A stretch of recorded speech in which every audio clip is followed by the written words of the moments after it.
Hello everyone, a very warm welcome to Meenakshi's bio academy. So मैं हूँ Meenakshi Rajput and आज हम लोग सॉल्व करने वाले हैं आईआईटी जैम 2021 का पेपर, बायोटेक्नोलॉजी का पेपर जो है हम आज सॉल्व करेंगे, ठीक है।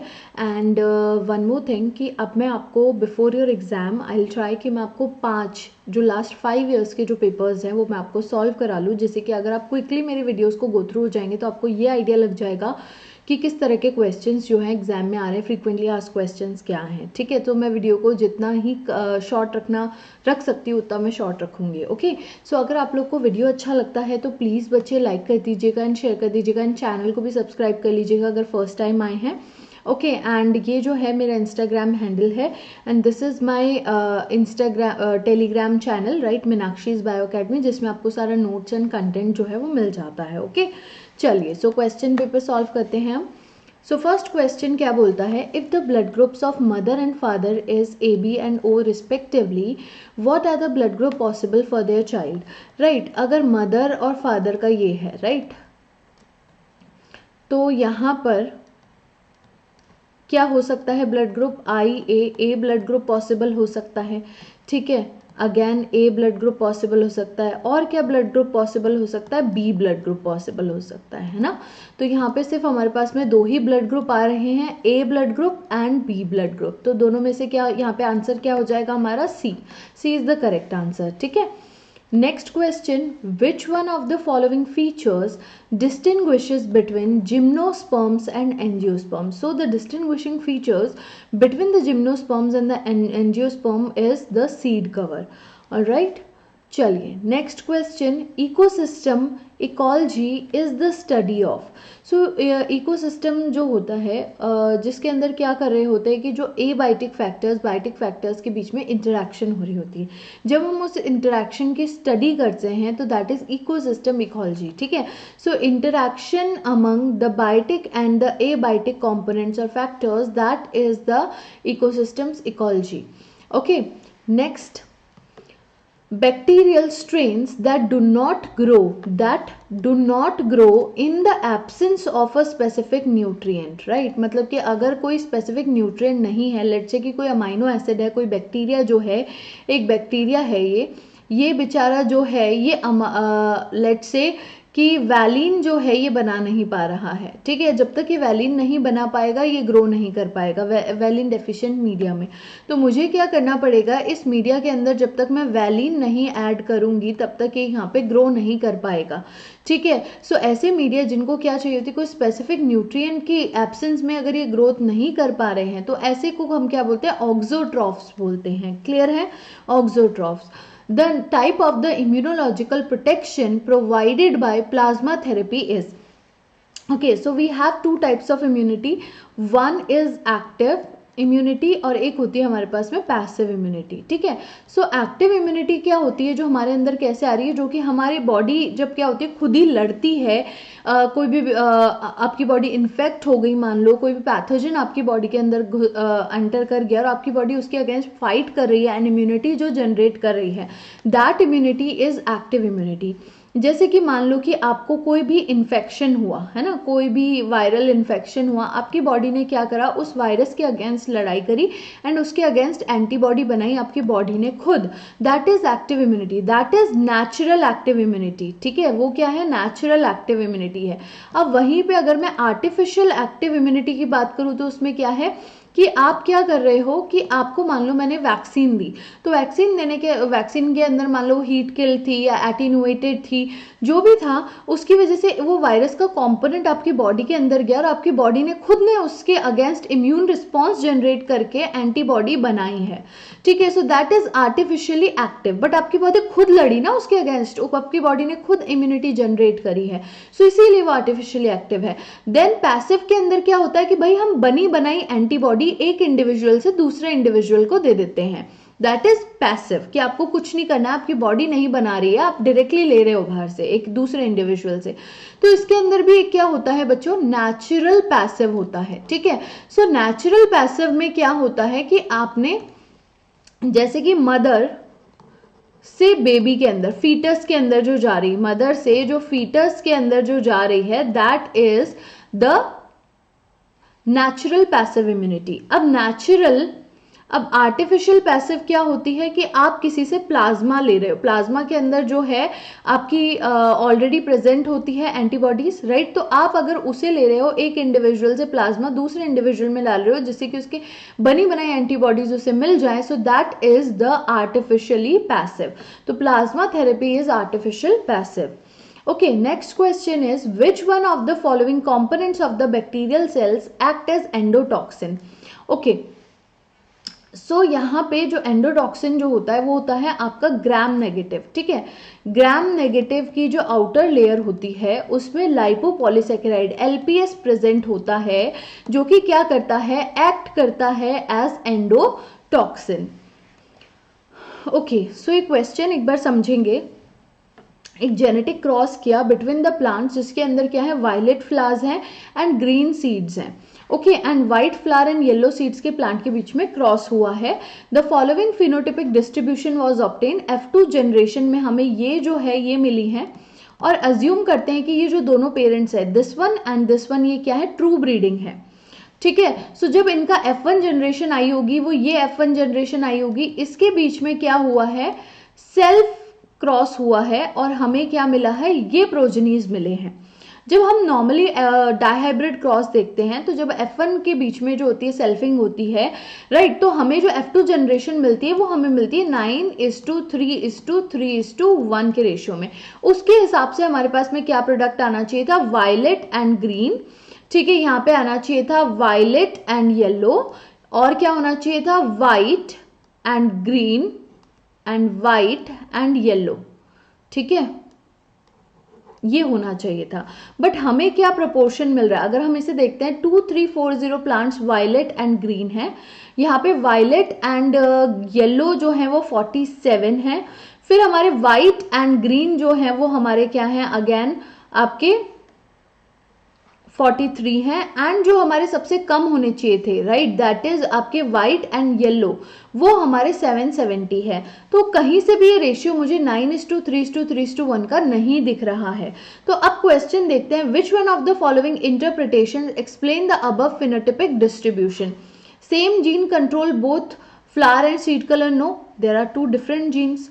Gene for the flower and seed color are genetically interacting? No, they are not genetically interacting.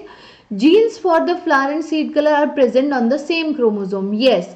So ये जो genes है ये same पे present है, मतलब there is a linkage, इनके बीच में क्या है, linkage है ना। अगर ये इंडिपेंडेंटली असॉर्ट कर रहे होते, अगर ये क्या कर रहे होते, दोनों डिफरेंट क्रोमोसोम पे होते, वायलेट का और ये जो सीड का, ग्रीन सीड्स का ये जो जीन है, अगर ये दोनों डिफरेंट क्रोमोसोम्स पे होते तो ये क्या कर रहे होते, इंडिपेंडेंटली असॉर्ट कर रहे होते, और उस केस में मुझे 9:3:3:1 का रेशियो मिलता। बट क्योंकि ऐसा नहीं है, यहाँ पे इनके बीच में लिंकेज है, इसीलिए मुझे क्या मिल रहा है, मुझे ये एक वेरीड रेशियो जो है, डिफरेंट रेशियो जो है मुझे मिल रहा है। सो आंसर यहाँ पे क्या हो जाएगा, सी हो जाएगा। Next question, what is the significance of isomerization of glucose 6-phosphate to fructose 6-phosphate for the progression of the glycolysis? तो क्या होता है कि हम ग्लूकोज 6-phosphate से फ्रक्टोज 6-phosphate बनाते हैं, फिर फ्रक्टोज 1,6-bis-phosphate बनाते हैं, एंड देन वो क्या होता है, ब्रेक होता है, राइट, डाइड्रॉक्सी एसीटोन है ना, आपका जो एल्डिहाइड ग्लिसरल्डिहाइड 3-phosphate में और आपका डाइहाइड्रोक्सी एसीटोन फॉस्फेट में वो क्या हो रहा है, वहां पे टूट रहा है, राइट। सो अब यहाँ पे क्या है कि आपका इसका रीजन क्या है, कि तो यहाँ पे एक बहुत ही बड़ा इसका मेन रीजन ये होता है कि जो आपका ग्लूकोज 6-phosphate से जब फ्रक्टोज 6-phosphate बनता है तो उसमें जो C2 कार्बन पे, राइट, C2 कार्बन पे जो आपका C2 कार्बन होता है वो एक्चुअली क्या करता है, जो एल्डोलेज जब क्लीव करता है C3 और C4 के बीच में, तो वो उसको क्या करता है, फैसिलिटेट करता है, हेल्प करता है उसको ब्रेक करने में, और ईजी हो जाता है उसको ब्रेक करना, राइट। तो इसीलिए इसका आंसर क्या हो जाएगा, the carbonyl group at the C2 in the fructose facilitates the cleavage of the bond between C3 and C4। तो answer will be C. Next is what is the role of bile salts in mammalian digestive system. ये हम बचपन से पढ़ते आ रहे हैं, जो bile salts है वो क्या करते हैं, इमल्सिफिकेशन ऑफ द फैट करते हैं ना, दे एक्ट एज डिटर्जेंट्स। तो जो भी फैट ग्लोब्यूल्स होते हैं, बड़े जो फैट ग्लोब्यूल्स होते हैं उनको डाइजेस्ट करते हैं, उनको छोटे फैट ग्लोब्यूल्स में क्या करते हैं, ब्रेक करते हैं। तो आंसर क्या हो जाएगा यहाँ पे, बी हो जाएगा, right, in the fat digestion. Next is presence of which one of the following in the urine indicates pregnancy in human। so आपका जो D है that is human chorionic gonadotropin hormone जो होता है ये एक्चुअली में इंडिकेट करता है इसका जब when any female is pregnant, human में जो फीमेल होती है अगर वो प्रेग्नेंट होती है तो उनके यूरिन में जो HCG होता है इसका कॉन्सेंट्रेशन जो होता है वो बढ़ जाता है, राइट। सो जो प्रेगनेंसी टेस्ट किट्स आती हैं they also detect this hormone only, right, so the answer will be D। Next question, which of one of the following processes emerged earliest during the course of evolution। तो अगर हम यहाँ पे देखते हैं that is antigen presentation, antibody production, phagocytosis and thymic education। तो अगर मैं इन सभी के अंदर देखती हूँ तो कहीं ना कहीं antibody presentation, antigen presentation, antibody production and thymic education, जो thymic selection and all होता है, ये सब क्या है, this is all the part of adaptive immunity, right। but firstly जो emerge हुई थी during the course of evolution that was your innate immunity and phagocytosis is the part of the innate immunity, so the answer will be C। okay, so which of one of the following microscopic techniques provides a three-dimensional perspective of live and unstained sample and transparent specimen obtained from the wild। so यहाँ पे जो है आपका कॉनफोकल जो microscopy होता है वो हमें क्या करता है, वो 3D रिकंस्ट्रक्शन करता है, राइट। फ्लोरेसेंस माइक्रोस्कोपी में हमें 3D नहीं मिलता, फेस कंट्रास्ट में भी हमें 3D नहीं मिलता है, बट जो डिफरेंशियल इंटरफेरेंस कंट्रास्ट जो माइक्रोस्कोपी होती है जिसमें कि नॉर्मार्स्की आपका जो एक प्रिज्म होता है, राइट, वो यूज किया जाता है। तो यहाँ पे जो होता है वो कंट्रास्ट इस तरीके से किया जाता है कि हमें एक स्यूडो 3D इफेक्ट जो होता है वो देखने को मिलता है। तो यहाँ पे हमें जो आंसर होगा वो होगा D. Next is the lack of the linear correlation between the genome size and the genetic complexities among the various species is known as। मतलब कि क्या है कि अगर मैं बोलूँ कि हम लोग कोई भी हमारा जीनोम का साइज बड़ा है तो इसका मतलब ये है कि हम ज़्यादा कॉम्प्लेक्स है, जेनेटिकली हम कॉम्प्लेक्स है। अगर ये कहें तो ये एकदम गलत होगा, राइट। लाइक अगर मैं हमसे कंपेयर कर रही हूँ तो एक सैलेमेंडर जो होता है उसका जीनोम साइज जो है वो काफ़ी ज़्यादा बड़ा होता है, बट हमारे कंपैरिजन में वो उतना कॉम्प्लेक्स है ही नहीं, राइट। वो एक लोअर ऑर्गेनिज्म है, हमारे कंपैरिजन में वो बहुत ज़्यादा लेस कॉम्प्लेक्स है। तो अगर मैं बोलूँ कि यहाँ पे एक लीनियर रिलेशन है, सो दिस इज रॉन्ग, और इसी को हम क्या बोलते हैं, सी वैल्यू पैराडॉक्स बोलते हैं। Clear. Next is match the following junction listed in the group A and the group B. अब यहाँ पे मैच करना है हमें। सो सबसे पहले जो टाइट जंक्शंस होते हैं वो क्या करते हैं, दे सील्स द नेबरिंग सेल्स। बिल्कुल सही बात है, वो नेबरिंग सेल्स को सील करते हैं। गैप जंक्शंस जो होते हैं वो क्या करते हैं, जो मॉलिक्यूल्स का डिफ्यूजन होता है उसको बना के देते हैं। कंटिन्यूटी ऑफ द साइटोप्लाज्म को भी ये मेंटेन करके रखते हैं। तो यहाँ पे हो जाएगा आपका फोर्थ का एस एंड थर्ड का आर, एंड आपके डेस्मोसोम्स जो होते हैं joining the intermediate filament in the neighbouring cells, and adherens जो होते हैं they join the actin bundle in the neighbouring cells, right. They join the actin bundles in the जो actin bundles जो present होते हैं, जैसे मसल्स के अंदर प्रेजेंट होते हैं, उनको ज्वाइन करने में क्या करते हैं, हेल्प करते हैं। ओके, सो अब यहाँ पे अगर अपन देखते हैं फर्स्ट का आंसर जो होगा it will be P. First का आंसर जो होगा वो पी होगा। सेकंड का जो होगा वो होगा क्यू, एंड थर्ड का जो होगा वो होगा आर, एंड फोर्थ का जो होगा एस। तो आंसर हमारा हो गया है यहाँ पर डी। और राइट, अगेन बच्चों अगर आप लोग को वीडियो अच्छा लग रहा है प्लीज लाइक कर दीजिएगा वीडियो को। Okay, next question. In mammals females have 2 x chromosome. Females के पास में 2 एक्स क्रोमोसोम्स होते हैं एंड मेल्स के पास में सिर्फ 1 एक्स क्रोमोसोम होता है। So equal expression of X chromosome genes in both sexes is ensured by. तो क्या होता है कि भाई फीमेल के पास में तो 2 एक्स हैं और मेल के पास में सिर्फ 1 ही एक्स है, ये वाई क्रोमोसोम है, ठीक है।